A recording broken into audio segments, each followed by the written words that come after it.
নমস্কার, স্বাগত আপনাদের ত্রিপুরা নিউজ 8-এ। আমি আপনাদের সাথে রয়েছি পূজা।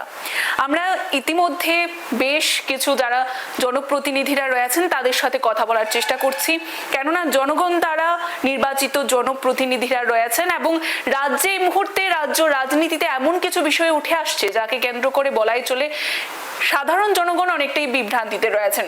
সেগুলো আমরা কিছুটা স্পষ্টীকরণের মাধ্যমে আপনাদের সামনে তুলে ধরার চেষ্টা করি এবং সেই কারণেই আমাদের এই বিশেষ অনুষ্ঠান একান্ত সাক্ষাৎকারে আমরা প্রতিনিয়ত থাকি জনপ্রতিনিধিদের সাথে। আজকে আমরা এমনই একজন ব্যক্তিত্বকে আমাদের সাথে পেয়ে গেছি। আমরা অবশ্যই জানি তিনি আমাদের রাজ্যের একজন বিধায়ক রয়েছেন, তিনি আমাদের সাথে বর্তমানে রয়েছেন এবং আমরা কথা বলবো বেশ কিছু রাজনৈতিক বিষয়ে। এই মুহূর্তে আমরা আমাদের সাথে পেয়ে গেছি আমাদের এই একান্ত সাক্ষাৎকারের বিশেষ অনুষ্ঠানে। আজকে আমাদের সাথে রয়েছেন আমবাসা যে বিধানসভা কেন্দ্রটি রয়েছে সেখানকার বিধায়ক চিত্তরঞ্জন দেববর্মা। স্যার, প্রথমেই স্বাগত আপনাকে ত্রিপুরা নিউজ 8-এ। স্যার, প্রথমেই যে বিষয়টি আমরা জানতে চাইবো, আমবাসাবাসী কেমন আছেন এবং এই কিছু দিনে আপনি আমবাসার জন্য বা আমবাসায় কি কি উন্নয়নমূলক কাজে হাত দিয়েছেন?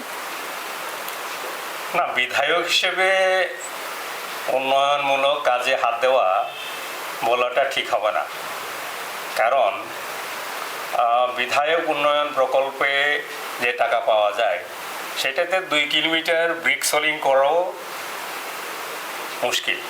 এইবারে আরও কিছু টাকা বাড়িয়ে দেওয়া হয়েছে, 50 লক্ষের জায়গাতে টাকার জায়গাতে 50 লক্ষ টাকার জায়গাতে 75 লক্ষ করা হয়েছে। তো গত বছরে যা ছিল কিনা বলে আমার যে প্রকল্প থেকে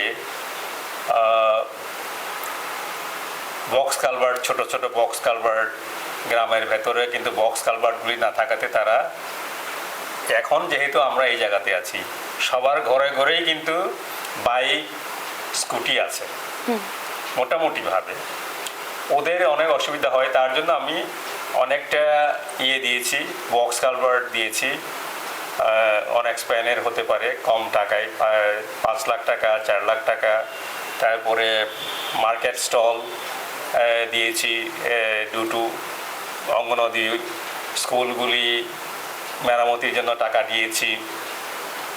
এইভাবে 7-8টা ছোট ছোট করে কাজ করার জন্য সুযোগ পেয়েছি। কিন্তু এখন কথাটা হচ্ছে যে যেহেতু আমি বিধায়ক, রাজ্যের যে বাজেটটা আসে এটা বিধায়কের মাধ্যমে খরচা হয় না। অনেক সময় হয়তো আমরা কি করি যে এটাকে এইখানে এই কাজটা ধরা হয়েছিল কেন হলো না, এইগুলি আমরা জিজ্ঞেস করি। তো এইবারে বিধায়ক এলাকা থেকে যেহেতু মাত্র টাকা এসছে, সেদিন মাত্র planning and coordination department government of Tripura থেকে যে টাকা দিয়ে দেওয়া হয়েছে সেই টাকা থেকে আমি অ্যাপ্রুভাল দিয়েছি for the first time for this financial year. এটা হচ্ছে আমবাসা প্রাইমারি হেলথ সেন্টার।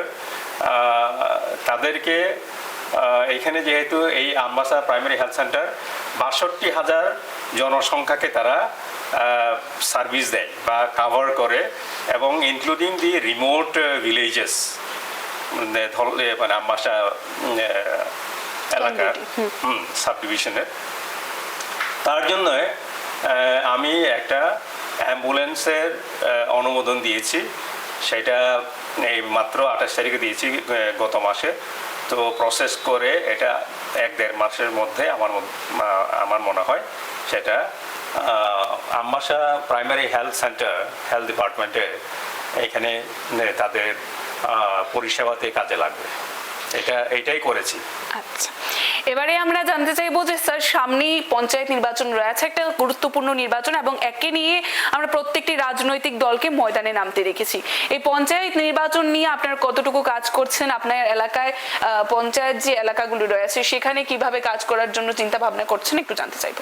না, এখানে প্রথম কথা হচ্ছে পঞ্চায়েত নির্বাচন কেন? পঞ্চায়েত কিন্তু পঞ্চায়েত যে বিষয়টা, সেই বিষয়টাই কিন্তু 74তম সংবিধান সংশোধন করে সেটাকে আইনে পরিণত করা হয়েছে। সুতরাং এটার যে নির্বাচন করা, এই নির্বাচন মানে শুধুমাত্র গ্রাসরুট লেভেলে তৃণমূল স্তরের জনগণের জন্য গুরুত্বপূর্ণ নয়, যেহেতু এটা সাংবিধানিক ব্যবস্থা। সেই সাংবিধানিক ব্যবস্থা এটাকে সম্পন্ন করতে হবে ইলেকশনের মাধ্যমে, নির্বাচনের মাধ্যমে। সেটা হচ্ছে বড় কথা।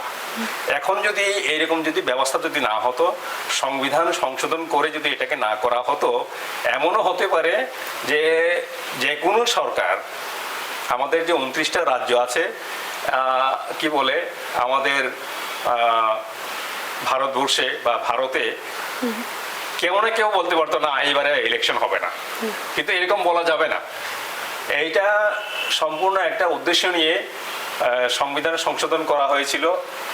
এটা হচ্ছে গ্রামের লোকদের, গ্রামের জনগণকে তারাও যেন সরকারের যে উন্নয়নমূলক কাজগুলিতে অংশগ্রহণ করতে পারে, তারা সিদ্ধান্ত নিতে পারে কোন জায়গায় কি কাজ করবে, এবং তাদেরকে ফান্ড দিতে হবে কিনা বলে।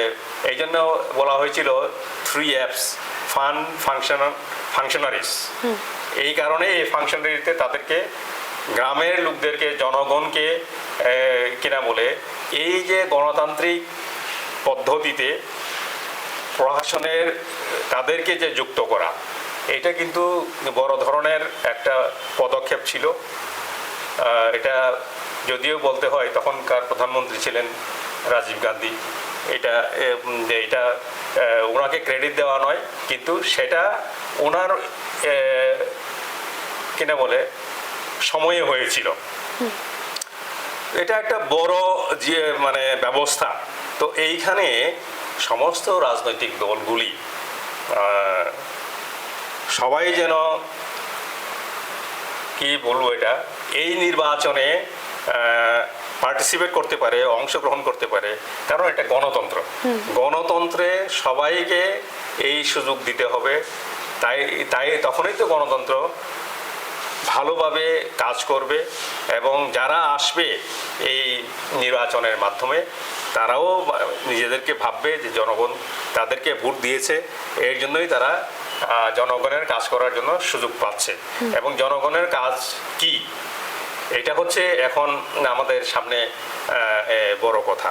শুধুমাত্র গ্রাম পঞ্চায়েতের নির্বাচিত হওয়া নয়, এবং গ্রাম পঞ্চায়েতের অধীনে যেগুলি ফান্ড আসে, দেওয়া হচ্ছে, যেমন PDF দেওয়া হচ্ছে, বিভিন্ন সামাজিক ভাতা সিলেকশন, বেনিফিশিয়ারি সিলেকশনের তাদের ক্ষমতা রয়ে গেছে।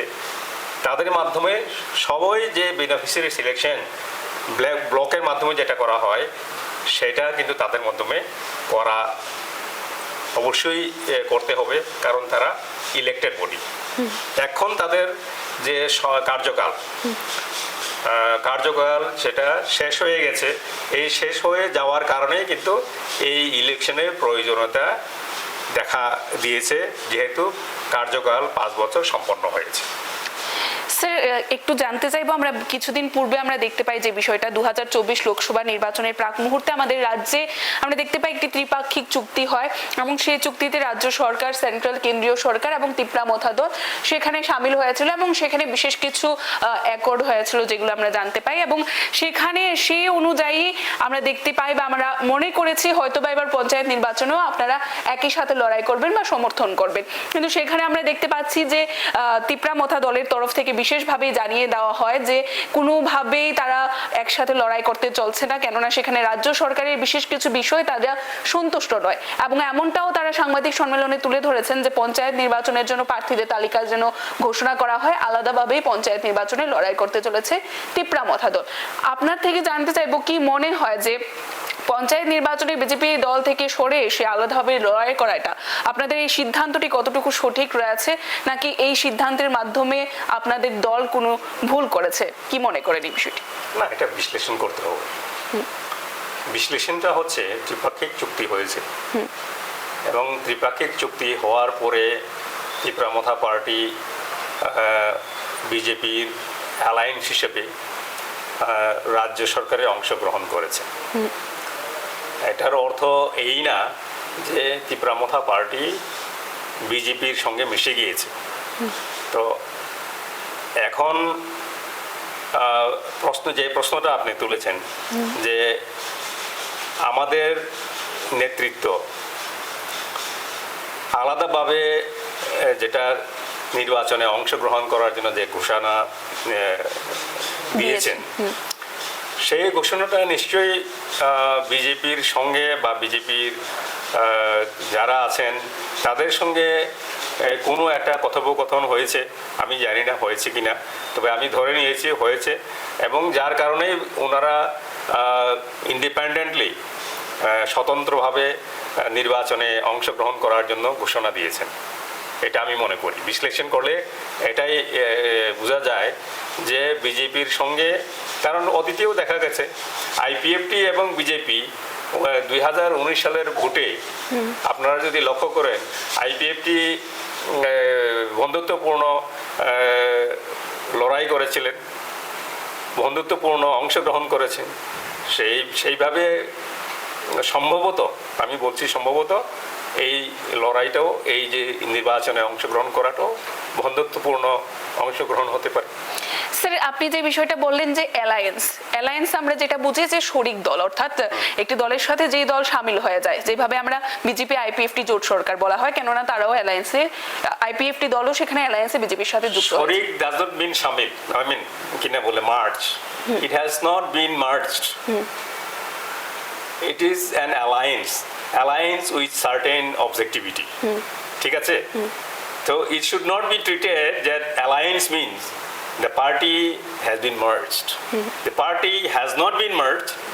They in the alliance itself, they still continue to be having their own entity.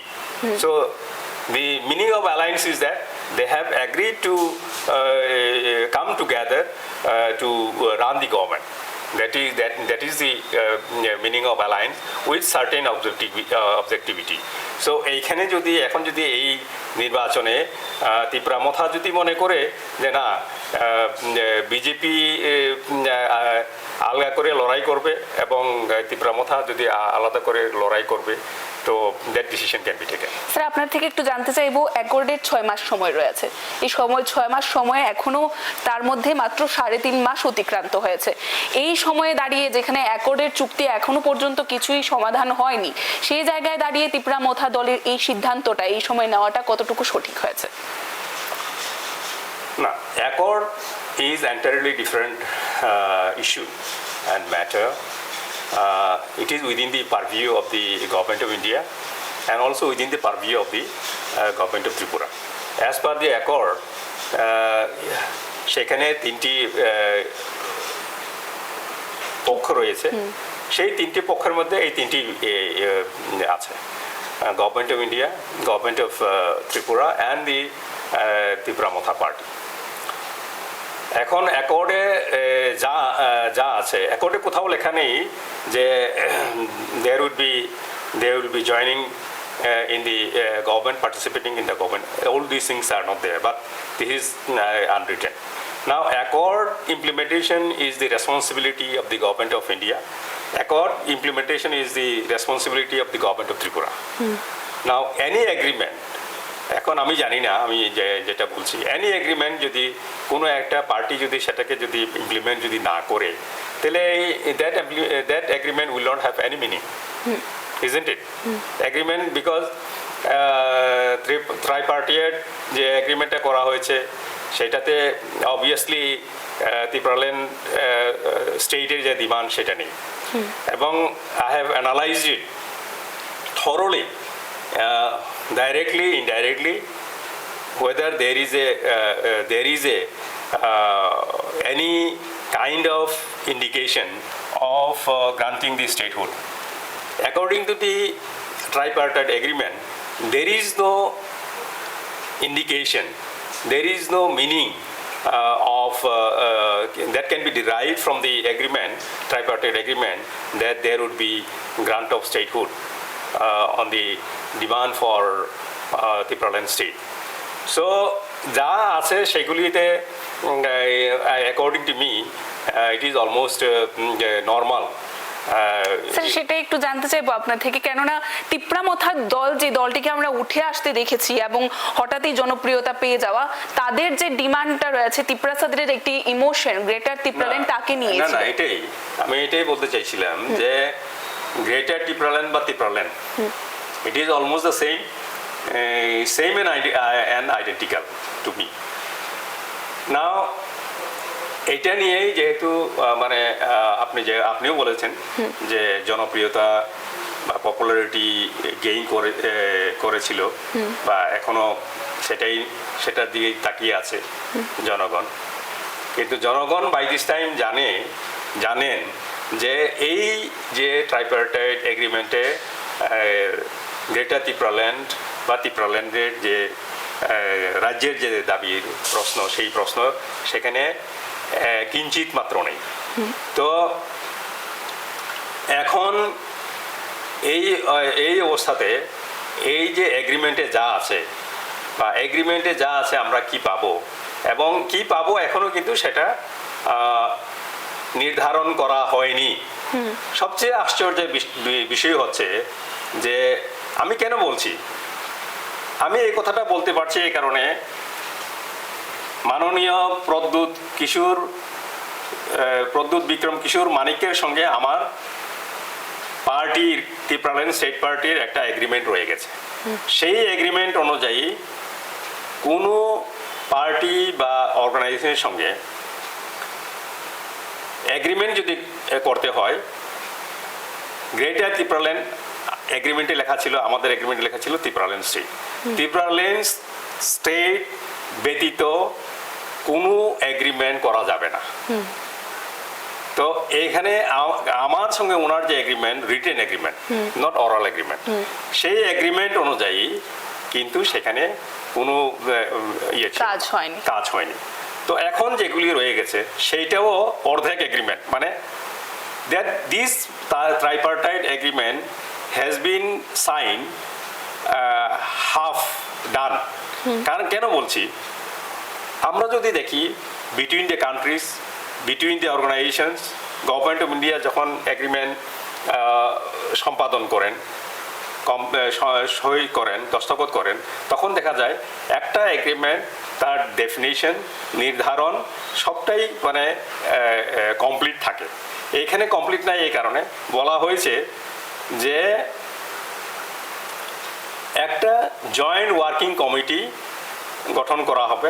সেই জয়েন্ট ওয়ার্কিং কমিটিতে যে ইস্যুগুলি বলা হয়েছে ট্রাইপার্টাইট এগ্রিমেন্টে, সেইগুলিকে আবার কিনা বলে ডিসকাশন করে, আবার সেটাকে গ্রহণযোগ্য করে সেটাকে কি বলে এটাকে ইমপ্লিমেন্টেশন করার জন্য উদ্যোগ নেওয়া হবে। অন্যান্য এগ্রিমেন্টে এই ধরনের এরকম না।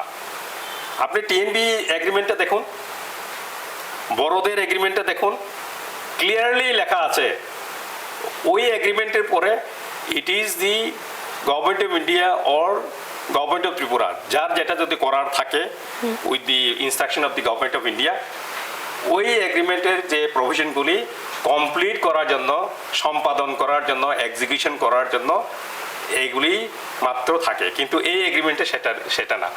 এখানে একটা ওয়ার্কিং গ্রুপ কমিটি করা হবে। ওয়ার্কিং গ্রুপ কমিটির পরে মাত্র ওয়ার্কিং গ্রুপ কমিটিতে যদি এটা সর্বসম্মতিক্রমে কিনা বলে একটা জায়গাতে যদি পৌঁছানো যায়, তখন এটাকে কি বলে ইমপ্লিমেন্টেশন করা। তো এখনো তো ওয়ার্কিং গ্রুপ কমিটি করা হয়নি। তো এখানে তিপ্রাল্যান্ড স্টেটের ডিমান্ডের কোনো প্রশ্নই নেই। তো জনগণের এটা জানা উচিত যে এই যে ট্রাইপার্টাইট এগ্রিমেন্ট করা হয়েছে সেটাতে যদিও উনি অনেকবার বলেছেন no compromise on greater Tipraland, constitutional solution is it sounds very good, but it includes everything, but when you include everything, it may be so that nothing will be solved, nothing will be attended, nothing will be implemented, executed. So ওইটাও গেল। শেষ পর্যন্ত উনি বলেছেন যে ত্রিপ্রাসাদের জন্য কিছু না কিছু উনি নিয়ে আসবেন, অর্থাৎ উনি হিন্দিতে বলেছেন কুছ না কুছ। তো এই কুছ না কুচেই কি বলবো, এই এগ্রিমেন্টে রিফ্লেকশন হয়েছে। স্যার আমরা দেখতে পাচ্ছি বিধায়ক যিনি রয়েছেন রঞ্জিত দেববর্মা স্যার উনি বলেছেন যে কনস্টিটিউশনাল সলিউশন এবং গ্রেটার ত্রিপুরাল্যান্ড বিষয়টা নাকি এক, এটা কি বলবেন আপনি? Constitutional solution is having different facets, different forms, depending on the how you define. Because the ভারতের সংবিধান 395টা আর্টিকেল আছে, মানে সব আর্টিকেলই তো আমাদের প্রযোজ্য হবে না, আমাদেরকে বলতে হবে কোন আর্টিকেলটা প্রযোজ্য করে আমরা সমাধান চাই। এখন এটা এরকম আমার মনে হয়েছে যে কোনো একজন পরীক্ষার্থীকে আপনি যদি বই দিয়ে বলেন যে এখানে সবকিছু আছে, তুমি এখন আনসার খুঁজে নাও, পারবে? কতক্ষণের মধ্যে? পারবে না। তো এইটা ওইরকমই, সংবিধানে সবকিছু আছে। আমি যদি কাউকে বলি বা আমরা যদি গভর্নমেন্ট অফ ইন্ডিয়ার অথরিটিকে বলি সংবিধানে যেটা আছে তুমি সলিউশন দাও, সলিউশন দেওয়া যেতে পারে, কিন্তু আমরা যে সলিউশন চাইছি সেই সলিউশন বা সেই সমাধান সেখানে পাওয়া যাবে না। আমরা কি চাইছি? আমরা চাইছি যে আমাদের যে ত্রিপুরাসা জনগোষ্ঠী, আমাদের যে এক্সিস্টেন্স, বাংলাতে কি বলে এক্সিস্টেন্স? সেখানে আপনাদের যে অস্তিত্ব, রয়েছে, হ্যাঁ, আমাদের অস্তিত্ব, আমাদের বাঁচা, এটাকে রক্ষা করা। এবং এটাকে রক্ষা করতে হলে আমরা যেই জায়গাতে এসেছি, আমরা বলছি না কোনো জাতি গোষ্ঠীর বিরুদ্ধে আমরা যাব না এবং বলছিও না আমরা এটা, কিন্তু সংবিধানের যে ধারা 3 আছে সেই ধারা 3-এ আমাদেরকে কিনা বলে পূর্ণাঙ্গ রাজ্য দেওয়া হোক। এবং অনেকে বলে থাকে যে পূর্ণাঙ্গ রাজ্য দিলেই যে সমাধান হবে, তা নয়।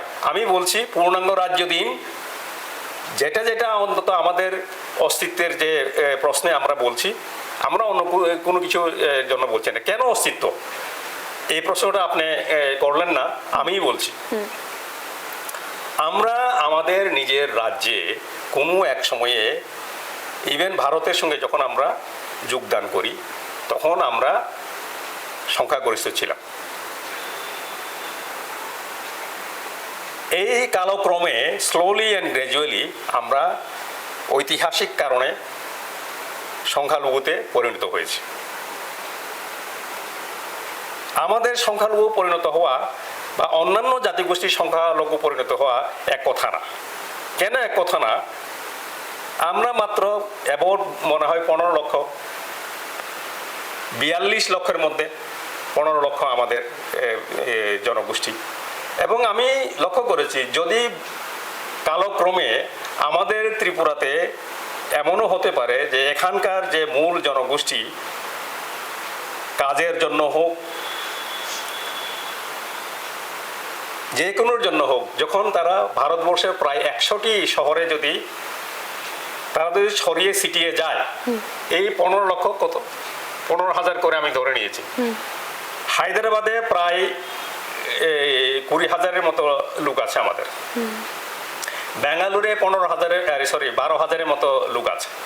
এইভাবে যদি ছড়ানো যায়, এক সময়ে দেখা যাবে ত্রিপুরাতে জনশূন্য, মানে মূল জনগোষ্ঠী জনশূন্য হয়ে যেতে পারে। এবং এটাকেই অস্তিত্বের সংকটের প্রশ্ন আমি তুলছি। স্যার একটা বিষয়, কারণ আমি বলছি, শুনুন, আমি যেহেতু বলছি এটাকে আমি শেষ করি। অবশ্যই। যদি আপনারা অনুপজাতির বা নন ট্রাইবালদের পপুলেশন যদি দেখেন, প্রায় 40 কোটি, কিন্তু ভারতবর্ষে সব মিলে 40 কোটি। 40 কোটির মধ্যে 15 লক্ষ কত পার্সেন্টেজ হবে? তো এই যে জনগোষ্ঠী একটা, সেটা হারিয়ে যাবে। এবং ভারতবর্ষে বিভিন্ন জনগোষ্ঠী তারা হারানোর পথে, এই অস্তিত্ব সংকটের মধ্যে চলে এসছে। তা আমরাও তাদের মধ্যে আছি। It is a matter of time আমাদের জন্য। তার জন্য বলছি এই যে সংখ্যাগরিষ্ঠ জনগোষ্ঠী যারা আছে তাদেরকেই বুঝতে হবে যে না, এই একটা জনগোষ্ঠী, এদেরকে যদি বাঁচাতে হয় তাদেরকে পূর্ণাঙ্গ রাজ্য দিতে হবে। আমরা শুধু বলবো না, মানে অনুপজাতি আমাদের ভাই বোনরা, আমাদের যাদের সঙ্গে আমরা এখন আছি তাদেরকেও বলতে হবে হ্যাঁ, ওদেরকে যদি এখানে বাঁচিয়ে যদি রাখতে হয় তাহলে এটা দিতে হবে, পূর্ণাঙ্গ রাজ্য দিতে হবে। এইটা হচ্ছে আমার মূল বক্তব্য। স্যার, যে প্রশ্নটা আপনি বললেন যে আমরা করিনি, কিন্তু আমাদের প্রশ্নটা ছিল সেখানে যে রাজ্যের জনগণ আমরা যেখানে দেখতে পাচ্ছি যে রাজ্য বর্তমান যে সরকার রয়েছে বিজেপি আইপিএফটি জোট সরকার, সেই সরকার বিভিন্ন জায়গায় বক্তব্য রাখতে গিয়ে বলছেন যে জনজাতিদের জন্য অনেক কিছুই করছেন তারা, জনজাতিদের জন্য তাদের জনজাতি মোর্চা রয়েছে, বিভিন্ন ধরনের কাজ তারা করছেন। সেখানে দাঁড়িয়ে আপনারা কেন থাকুক? আমরা 75 বছর ধরে দেখেছি, কি দেখেছি?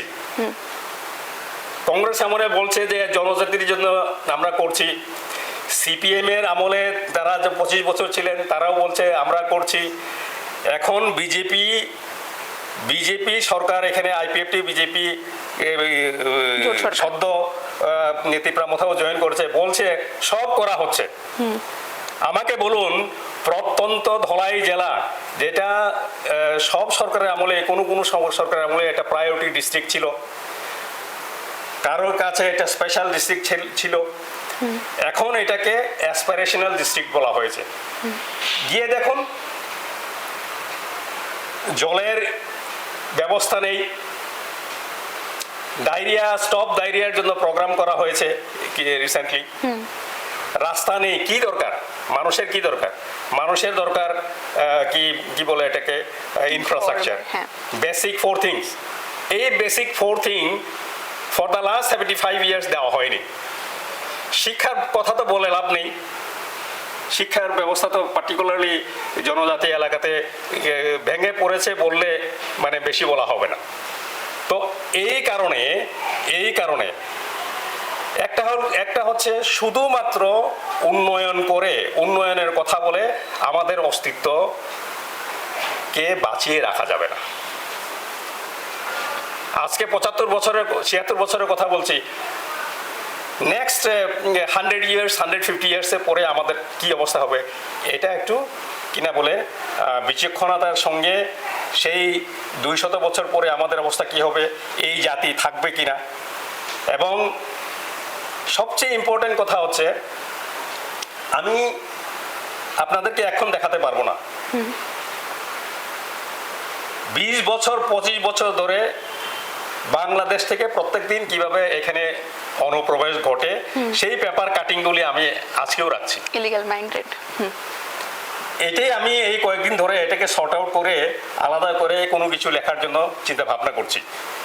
তো এইভাবে যদি অনুপ্রবেশ ঘটে, এইভাবে যদি আমাদেরকে মানে আমরা জানি না, আমার কাছে অনেক পেপার কাটিং আছে, বিএসএফ এর ডিজি যেটা দিয়েছিল সেই পেপার কাটিংগুলি আছে, কত লক্ষ মানে এখানে এসেছিল, কিন্তু যখন আসার সময় তারা এসেছিল কিন্তু তারা যে চলে গেছে এটার কোনো প্রমাণ নেই। এই ধরনের মানে পেপার কাটিংগুলি আমি রেখে দিয়েছি। তো এইগুলি এই যে মানে it is not a single factors that would lead the extinction that would lead to the extinction of the Triparasa. It is not a single factor. মানে উন্নয়ন হলে ত্রিপুরা আর এক্সটেনশন হবে না। যদি তাদের ডিস্টিংক্ট কালচার যেটা আগের থেকেই ছিল, কালচার কিনা বলে এটাকে ট্রেডিশনস, এইগুলিকে যদি না রাখা যায়, তাদেরকে যদি না দেওয়া হয় তাদের অধিকার, এইভাবে আমরা অধিকার না পেলে, স্টেটহুড না পেলে আমরা কখনো নিজেদেরকে আর ধরে রাখতে পারবো না। আমি লিখতে গিয়ে এক জায়গাতে ম্যাকেনজির লেখা বইয়ে এক জায়গাতে দেখলাম ত্রিপুরার মহারাজাকে বাঙালি বলা হয়েছে।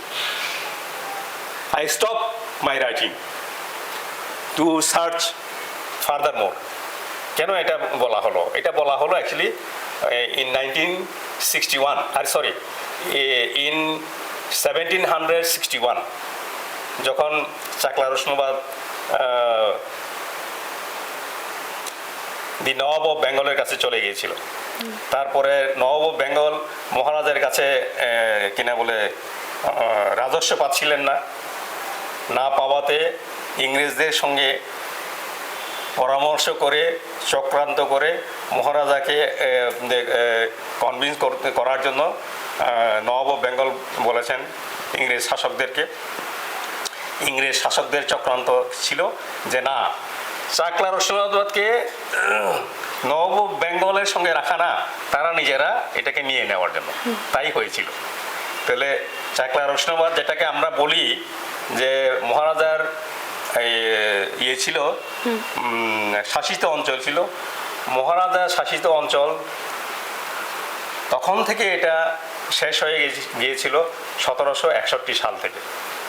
তো 1761 সাল এবং 1947 পর্যন্ত প্রায় 187 বছর এটা মহারাজাদের কাছে ছিল না। মহারাজা তার যে সার্বভৌমত্ব চাকলা রসুলাবাদের উপর বর্তাতে পারেনি এবং এটাকে ফিরে আনার জন্য ফিরে পাননি। শুধুমাত্র যেটা ছিল হচ্ছে টিল 1947 ইন্ডিপেন্ডেন্ট হিল ত্রিপুরা, বানানটা TIPPERAH। হ্যাঁ, এইটা ইংরেজ কোনোদিন তাদের দখলে নেননি, কিন্তু বাদ বাকি ত্রিপুরার সব কিছু যা ছিল, এটা সীমানা আপনারাও পড়েছেন বোধহয়, যে বার্মার সঙ্গে সীমানা ছিল, মণিপুরের সঙ্গে সীমানা ছিল, এরপরে আসামের ব্রহ্মপুত্র তীর পর্যন্ত সীমানা ছিল, বে অফ বেঙ্গলের তীর পর্যন্ত সীমানা ছিল। এইগুলি কালক্রমে সব কিছু শেষ হয়ে শেষ পর্যন্ত 1947 পর্যন্ত যে ত্রিপুরাকে আমরা দেখি স্বাধীন ত্রিপুরা যেটা ছিল সেটা হচ্ছে ইন্ডিপেন্ডেন্ট হিল ত্রিপুরা, যেটা এই ইন্ডিপেন্ডেন্ট হিল ত্রিপুরাকে 1920 সালে সেটাকে পুনরায় নামকরণ হয়েছিল ত্রিপুরা। কারণ আগের যে ত্রিপুরাটার নাম ছিল এটাকে পুনরায় নামকরণ করে ইন্ডিপেন্ডেন্ট হিল ত্রিপুরাকে ত্রিপুরা নামকরণ হয়েছিল। স্যার, আপনার ভাস্ট নলেজ আমরা জানি, সেই বিষয়ে আমরা অবশ্যই থাকবো আরেকদিন, কিন্তু আমরা আজকে যে বিষয়টা জানতে চাইবো, আপনি মিডলে একটি কথা বলেছিলেন যে ইলিগেল মাইগ্রেন্ট, সেই ইলিগেল মাইগ্রেন্টের ব্যাপারে শাসক দলীয় একজন বিধায়ক রয়েছেন ভগবান দাস, উনি বলেন যে ইলিগেল মাইগ্রেন্টরা অবশ্যই আসছে, তাদের সঙ্গেও আমাদেরকে থাকতে হবে। বিজেপি সরকার ইলিগেল মাইগ্রেন্টের সঙ্গে থাকবেন, যারা খারাপ রয়েছে তাদেরকেও চিনে রাখতে হবে, এমনটা ওনার বক্তব্য ছিল, কি বলবেন? না, মানবাধিকার সবার উপরেই বর্তায়। আমাদের কথা হচ্ছে ভারত সরকার যদি ইলিগেল মাইগ্রেন্ট কেন সারা পৃথিবীর লোকেও যদি রাখতে চায় রাখুক, কিন্তু কোনো একটা বিশেষ জাতিগোষ্ঠীকে সংখ্যালঘু থেকে সংখ্যালঘুতম এবং তাদের অস্তিত্ব যেন নিশ্চিহ্ন যেন না হয়ে যায় সেটাকে গুরুত্ব দিতে হবে এবং সেটাকে রক্ষণাবেক্ষণ করতে হবে। যদি এই ধরনের যদি ভারত সরকার যদি সিদ্ধান্ত নেয় যে না ইলিগেল মাইগ্রেন্টকেও রাখবেন, ত্রিপুরা একটা ছোট জায়গা, 10,000 কত 497 বা 491 বর্গ কিলোমিটার, ঠিক আছে? এইখানে আমার অনেক প্রশ্ন এসে গেছে, উত্তর এসে যাচ্ছে, কিন্তু যেহেতু সময়ের অভাবে আমিও সবটা বলবো না। তাদের যদি রাখতে হয় রাখুক না, অন্ধ্রপ্রদেশ আমাদের থেকে বড় দেশ, ঠিক আছে? আমরা তো মাত্র 10,000, রাউন্ড ফিগারে যদি বলি 10,000 বর্গ কিলোমিটার।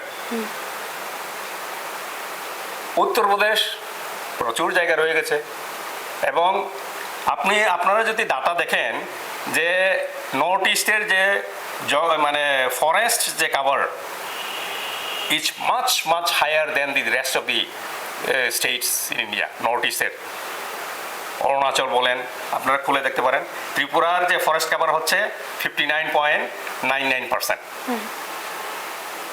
অরুণাচলের মিজোরামের 84%। অন্যান্য স্টেট যদি আপনি দেখেন, তামিলনাড়ুর 15%, এভাবে 25%, 24%। আমাদের ছোট্ট রাজ্যতে আমরা ঠিক আছে করেছে, কিন্তু যেখানে তাদের অনেক জায়গায় রয়ে গেছে, যেহেতু এটা ইন্ডিয়া, তাদেরকে যদি এখানে থাকার জন্য জায়গা দেওয়া হয় তাহলে তারা কোথায় থাকবে সেটাও নির্দিষ্টভাবে নির্ধারণ করা হোক। আমি মানে ওইটাকে ভগবান দাস যেটা বলেছেন এটাকে আমি বলছি ঠিক আছে রাখুন, কিন্তু ত্রিপুরাতে যেভাবে জনসংখ্যা বেড়েছে 1947 থেকে এখন পর্যন্ত, বলতে পারবেন যে ত্রিপুরাতে আরও জায়গা আছে, এখন আমাদের কোনো অসুবিধা নেই, ত্রিপুরাতে রাখা যাবে। তো এইটা ভাবতে হবে, মানে আমরাই শুধু রাখবো এটা বলা যাবে না। অবশ্যই স্যার, পরবর্তী যে বিষয়টিতে আমরা থাকবো, যে সিপিআইএম দলের যিনি রাজ্য সম্পাদক রয়েছেন জিতেন্দ্র চৌধুরী স্যার, তিনি আমাদের সাথে হওয়া একটি একান্ত সাক্ষাৎকারে তিনি বলেছেন যে আইপিএফটি দলও একটা সময় তাদের যে ডিমান্ড ছিল তিপ্রালেন, এমনটা বলে জনগণদের বা যারা তিপ্রাসা জনগণরা রয়েছে তাদেরকে বহুভাবে ঠকানো হয়েছে বা তারা ঠকিয়েছেন। তারা যখন মন্ত্রিত্ব লাভ করে নেয় তার পরবর্তী সময়ে তিপ্রাসাদের ডিমান্ডগুলোকে ভুলে যায়। ঠিক একইভাবে তিপ্রা মথা দলও বর্তমানে নাকি ঠিক একইভাবে গ্রেটার তিপ্রাল্যান্ডের দাবিকে নিয়ে এসেছেন, কিন্তু কাজের কাজ কিছুই করছেন না, তিপ্রাসাদের আবারও ঠকাচ্ছে তিপ্রা মথা দলও। এই বক্তব্যে কি বলবেন? আমার এটার আনসার একটাই, সেটা হচ্ছে 2007 সালে প্রায় 7টা বিল এডিসি থেকে পাঠানো হয়েছিল। এডিসিটিও সিপিআইএম এ রুলিং ছিল, রাজ্য সরকারেও সিপিআইএম এ রুলিং ছিল। বিশেষভাবে সেখানে 2007 সালে যে ল্যান্ডকে নিয়ে, অর্থাৎ সেখানকে ল্যান্ডকে নিয়ে একটা অ্যাক্ট করার জন্য যেটা বিল পাঠানো হয়েছিল সেটা কেন পাস হলো না? এভাবে অনেক বিল আছে, 7টা বিল তারা শেষ পর্যন্ত, if I am not mistaken, টিটিআইডিসির কাছে আবার ফেরত দেওয়া হয়েছিল। এবং সবচেয়ে আশ্চর্যের বিষয় হচ্ছে সিপিআইএম, আমার কাছে আজকে সকালে আমি পেপার কাটিংগুলি দেখছিলাম, সিপিআইএম এর সব নেতৃত্বই গ্রেটার তিপ্রাল্যান্ড বা তিপ্রাল্যান্ডের বিরুদ্ধে কথা বলেছেন। এবং আমরা কোথাও বলিনি যে তিপ্রাল্যান্ড হলে সেখানে অন্য জাতি গোষ্ঠীতে থাকতে পারবেন না। ভারতবর্ষে এমন একটা স্টেট দেখান যেখানে শুধুমাত্র ওইখানের মূল জনগোষ্ঠী তারাই বসবাস করেন, অন্যরা বসবাস করেন না। আমি একটা এক্সাম্পল দিতে চাই, সেটা হচ্ছে মিজোরাম। মিজোরামে তো আমরা মনে করতে পারি সেখানে ইনার লাইন পারমিট আছে, বাইরের লোক তো সেখানে থাকার কথা না। গিয়ে দেখুন বহু বাইরের লোক এখানে থাকে এবং বসবাস করে, কাজকর্ম করে, কারণ profession is a fundamental right. Inner line permit থাকলেও, যেমন আপনি যদি কোনো একটা ওইখানে কাজ করতে যান, একটা প্রফেশন করতে যান, তখন আপনি পারমিশন নিয়ে, লাইসেন্স নিয়ে সেই প্রফেশনে আপনি নামতে পারবেন। That is a fundamental right. হয়তো I do not know about Mizoram that কিনা বলে জায়গা কিনতে পারবেন কিনা, এগুলি আমার ঠিক জানা নেই, কিন্তু প্রফেশন করাতে কিন্তু কারোর আপত্তি নেই, ঠিক আছে? তো সুতরাং সিপিআইএম এতদিন কেন ইয়ে করলো? তারা এটার বিরুদ্ধে বলেছেন, কংগ্রেস এটার বিরুদ্ধে বলেছেন, হ্যাঁ শেষ পর্যন্ত বলেছেন যে সংবিধানে আছে সেটা কিনা বলে অসাংবিধানিক নয়। এটা প্রাক্তন মুখ্যমন্ত্রী শ্রী মানিক সরকারও বলেছেন এটা অসাংবিধানিক নয়, কিন্তু প্রথম বলেছেন না এগুলি হবে না, সেটা হবে না।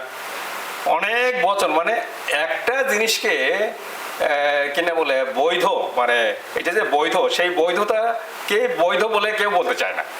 সবচেয়ে আশ্চর্যের বিষয় আমাকে আপনি বলতে বাধ্য করেছেন, সেটা হচ্ছে ত্রিপুরার জনজাতিরা বা ত্রিপুরাসারা যখন তাদের অধিকার নিয়ে বলেন, তখন তাদেরকে একটা তকমা দেওয়া হয়, সাম্প্রদায়িক,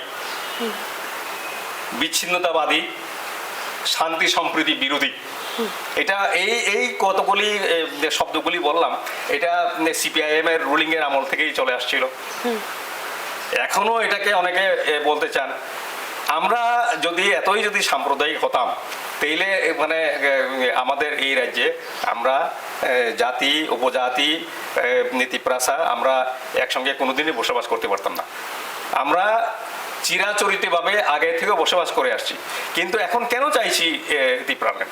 এখন ত্রিপুরাল্যান্ড চাইছি এই কারণে যে আমাদের অস্তিত্ব বিলীন হয়ে যাবে। কারণ ভারতে অনেক অনেক জনজাতিরা আছেন, 8,000, 15,000, 20,000, অনেকে 1 লাখ, অনেকে 55,000, এইভাবে কিন্তু যদি দেখেন যে তারা অস্তিত্বের সংকটের সম্মুখীন হয়ে আছে। কিন্তু আমরা এই যে 184 জন রাজার বংশরা আজকে মাত্র 15 লাখ। আমার অনেক সময় কেন মনে হয় জানেন যে 184 জন রাজার রাজত্বের যে বংশধর কেন তারা বাড়তে পারলো না? জনসংখ্যা কেন এত কম? তো অনেকে বলছে যে না, অনেকে তো বাঙালিও হয়ে গেছে। যেমন কেন বলে বাংলাদেশে একটা জায়গা আছে যেখানে চাঁদপুরে ত্রিপুরা ছাড়া তো তারা পড়ে না, রিগনাই পড়ে না, ককবরক ভাষায় কথা বলে না, হ্যাঁ, তারা বাংলা ভাষায় কথা বলে, তারা বাঙালি হয়ে গেছে। তো এমনও তো হতে পারে যে যখন সেন্সাস করে প্রতি 10 বছর অন্তর, আমাকে যদি জিজ্ঞেস করা হয় আপনি কি, আমি যদি ত্রিপ্রাসা না বলে যদি বাঙালি বলি, বাঙালি তো লাগবে না। এটা সাম্প্রদায়িকের কথা না। একটা জাতিগোষ্ঠীকে এই পৃথিবীতে অস্তিত্ব নিয়ে বেঁচে থাকতে হবে। তাদের নিজস্ব কৃষ্টি, কালচার, ট্রেডিশন যা আছে এটাই তো আমাদের।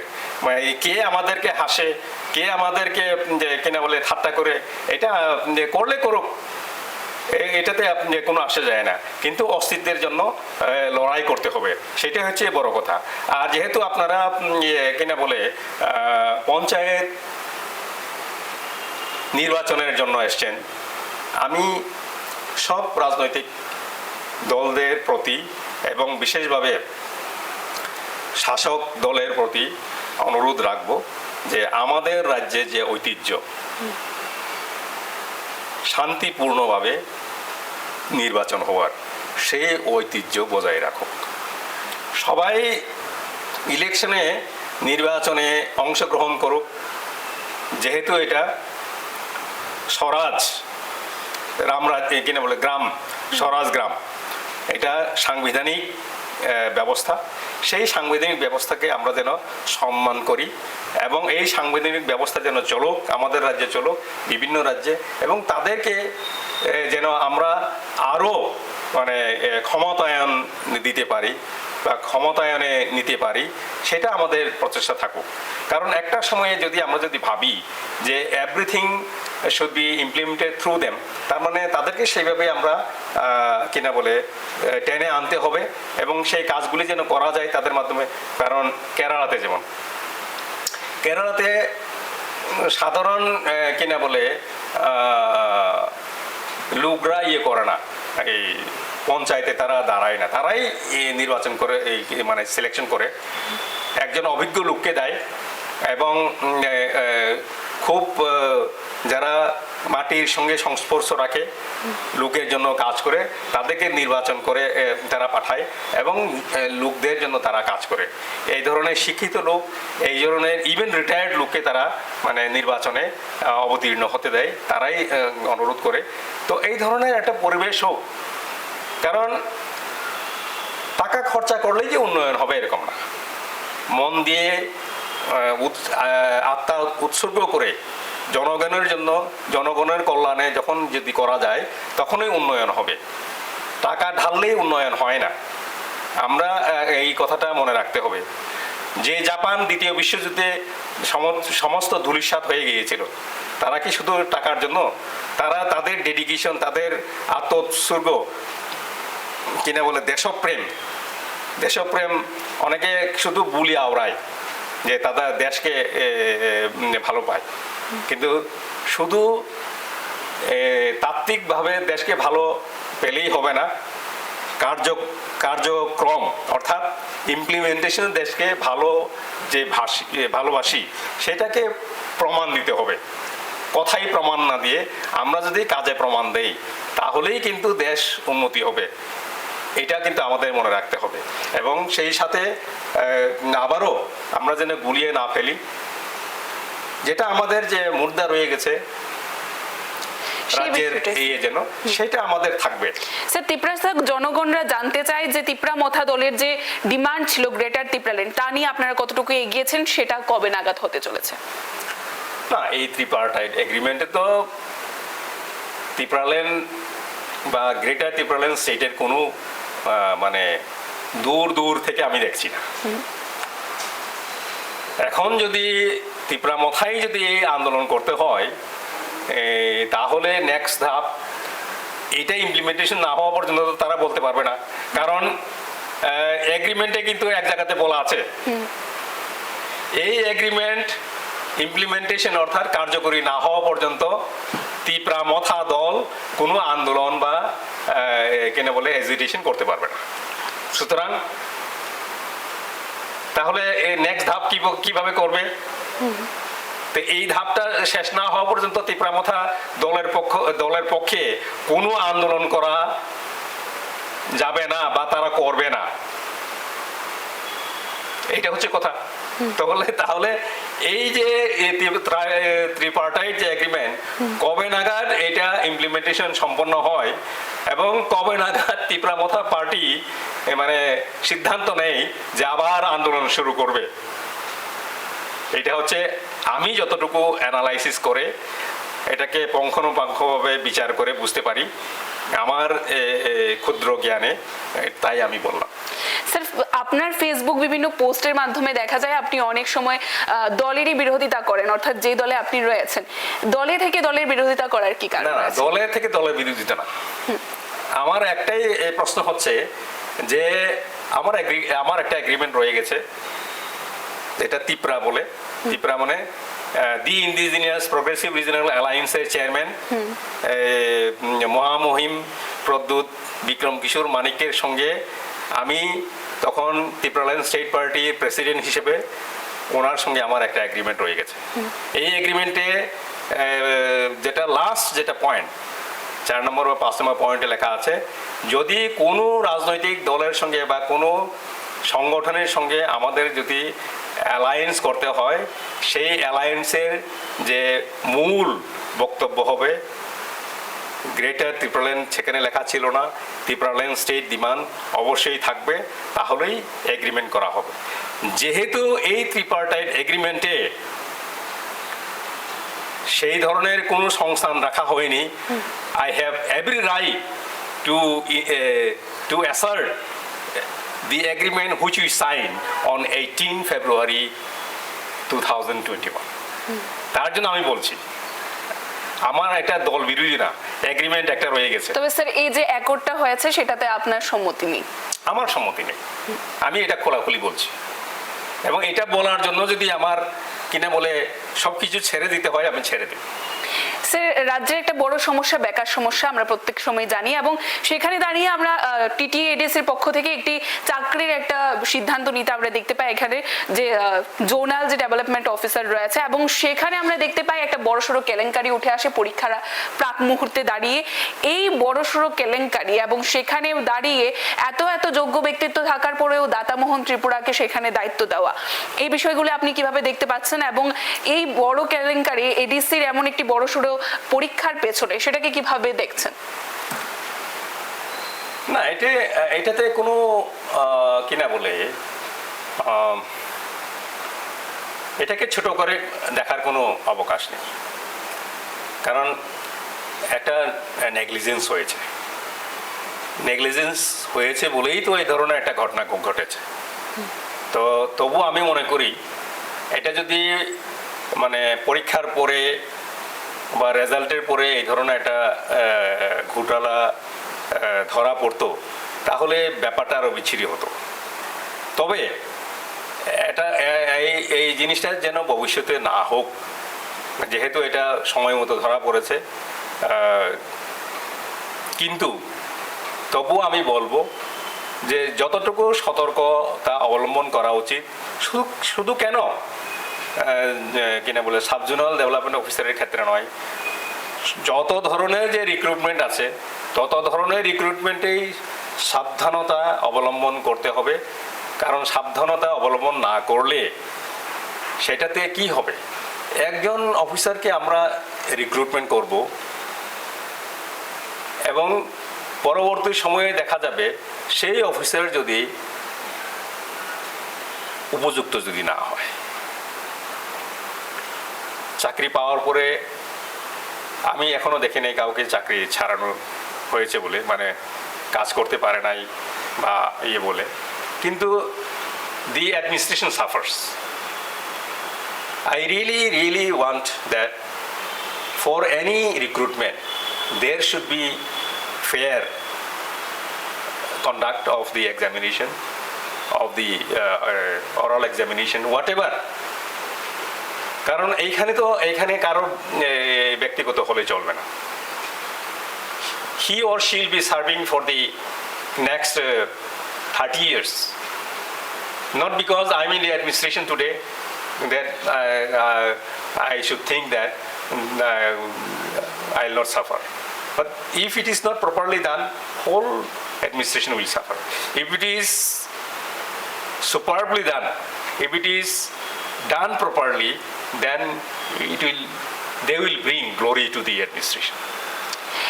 একেবারেই শেষ মুহূর্তে দাঁড়িয়ে স্যার আমরা জানতে চাইবো যে জনগণের উদ্দেশ্যে, আপনাদের আমবাসাবাসীর উদ্দেশ্যে আপনি কি বার্তা রাখবেন?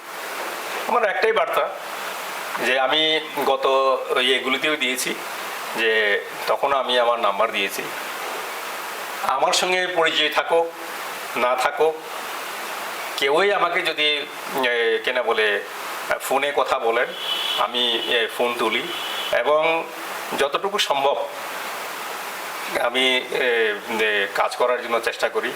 কাজ করার জন্য এখনকার দিনে আমরা যেই যুগে এসেছি, আপনার তো এখন বয়স কম, ঘরে বসেই কাজ করা যায়, ওয়ার্ক ফ্রম হোম।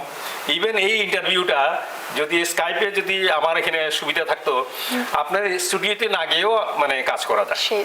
তো এখন কিন্তু এটা কিন্তু বললে ঠিক হবে না যে একজন লোককে মাঠেই মানে গিয়ে তাকে হাত ধরিয়ে কাজ করতে হবে, এই ধারণাটা কিন্তু পাল্টে গেছে, আমাদেরকে পাল্টাতে হবে।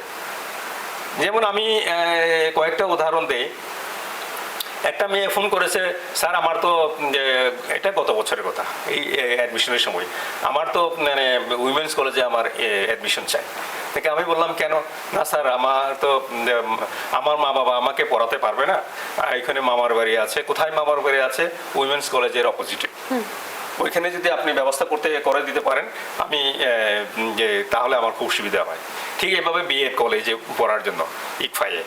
তো আমি ফোন করে দিয়েছি, আমাকে তো কিনা বলে এডুকেশন ডাইরেক্টরেটে আমাকে যেতে হয় না, তো আমি ফোন করে দিয়েছি, বলেছি অমুককে যে কোনো প্রকারে উইমেন্স কলেজে ব্যবস্থা করে দিন, ওর খুব গরিব, মামার বাড়ি এইখানে, যদি ব্যবস্থা করে দিতে পারলে ওরা খুব ইয়ে হবে। বাঙালি দিয়েছে, কিন্তু তারপরে তো কিনা বলে অ্যাডমিশন পাওয়ার পরে তো আর কোনো কথা হয়নি, আজ অতি হয়নি। আমার কথা হচ্ছে, কেউ আমার একটা কথায় কারোর যদি উপকার হয়, আমার একটা সিগনেচারে একটা জেনুইন কেস যদি মানে একটা লোক যদি সে যদি উপকার পায়, I am ready to do it anything, but I have to know, somehow I have to know, maybe over telephone, maybe through somebody, it has to the message has to come to me. এটার জন্য আমি ready. এখন কথাটা হচ্ছে, কে কি বলে, অনেকজনে অনেক কিছু বলবে, তার মধ্যে কাজ করতে হবে। কেউ নেগেটিভ বলবে, কেউ পজিটিভ বলবে, সেটাতে এটাই life. Life does not remain stand still, it has to go on this way that way.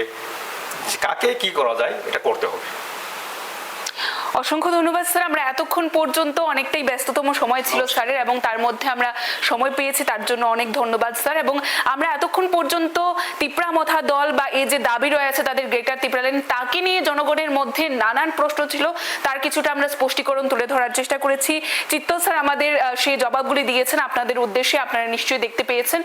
এবং আজকের মতো আমাদের এই বিশেষ সাক্ষাৎকার আমরা এখানেই শেষ করছি। পরবর্তী বিভিন্ন আপডেটস দেখতে অবশ্যই চোখ রাখবেন ত্রিপুরা নিউজ 8 এর পর্দায়। নমস্কার।